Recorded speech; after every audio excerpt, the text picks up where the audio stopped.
Talablarga ko'ra do'stlar, mana qo'zilar narxlarini chiqaramiz. So'rashyapti.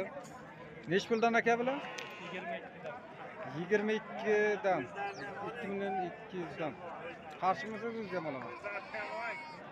Bu qo'chqorcha qancha ekan aka? 7. 7 million. So'rashyaptimi? Qo'zilar 2200 dan.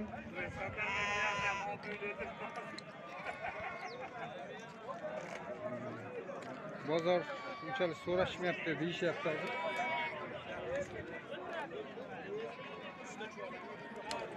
Atrofdan ko'rsatyapti.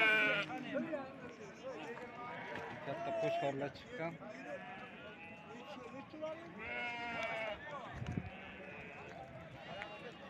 Zotdor qo'chqorlarni qarshi bo'lmasangiz olaman aka. Mana. Zotdor qo'chqorlar aka. Nech puldan aka bu? 8 ta ekan. 10 million so'mdan. Qayerda mol aka bu?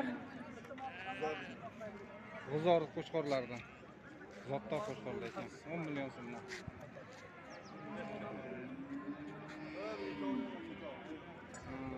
Chiroyli qo'chqor ekan bu. Qanday qo'chqor bu? Zotqa? Naslli qo'chqorlar. Tog'a bular narx qancha bo'ldi?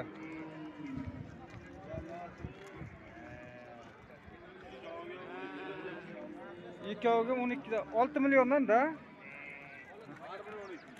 Har biri 12 million. Narxlar o'sgan.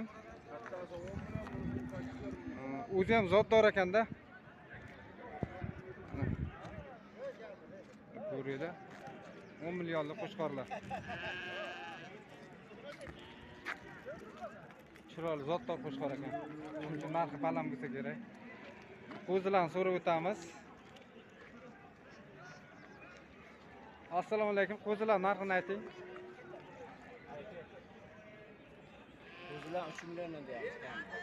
Qo'zilar 3 milliondan. Bozorga ko'p chiqibdi-a qo'zilar bugun? Ha, bozor yaxshi. Savdosi bo'lyaptimi aka?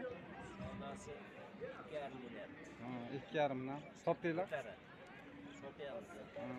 2,5 dan bo'layotgan ekan qo'zilar. O'rtacha normal narx. Bozor tashlaganmi yo sal ko'tarilganmi aka? Bozor yaxshi bo'ladi. Tashlagan-a? Sal tashlagan. Mana akamiz aytayaptilar, tashlagan deb. Anchadan beri syomka qilmaganda, u payt sal narxlar pastladi hozir. Qo'zilarga bu yil talab ko'p bo'ldi. Narxlar ko'tarildi. Aynan mana shunday qo'zilarni so'rashadi. Yosh qo'zilarni, shervos qo'zilarni bu yil bozor yaxshi ko'tardi.